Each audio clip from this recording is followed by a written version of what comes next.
මේ දවස්වල ගොඩක් දෙනෙක් ජීවිතයේ ඇතිවෙන අභියෝගවලදී ඒවට මුහුණ දෙන්න බැරි නිසා කලකිරීමටපත් වෙලා ඉන්නවා.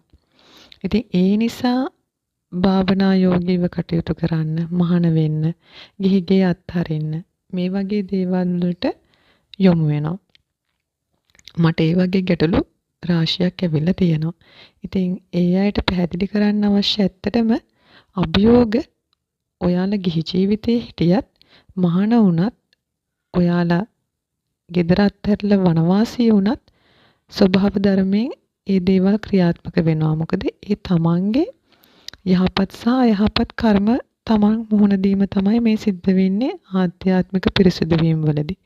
ඉතින් එතකොට ස්ථානයකින් පලා ගියා කියලා හැංගුණා කියලා ගිහිගේ අත්හැරියා කියලා ඒ දේ සිද්ධ වෙන්නේ නැහැ.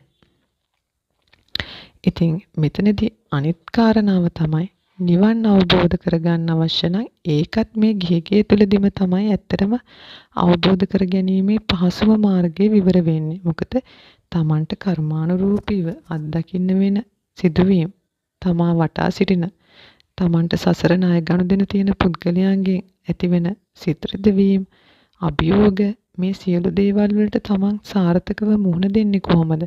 තමන්ගේ විමුක්තිය තමන් සකස් කරගන්නේ කොහොමද? මම මේ පිළිබඳව ප්‍රතික්‍රියා නොකර ප්‍රතිචාර දක්වන්න කියලා වැඩසටහනකුත් කරලා තියෙනවා දීර්ඝ විස්තරයක්. ඒකත් ඔයාලා අහන්න.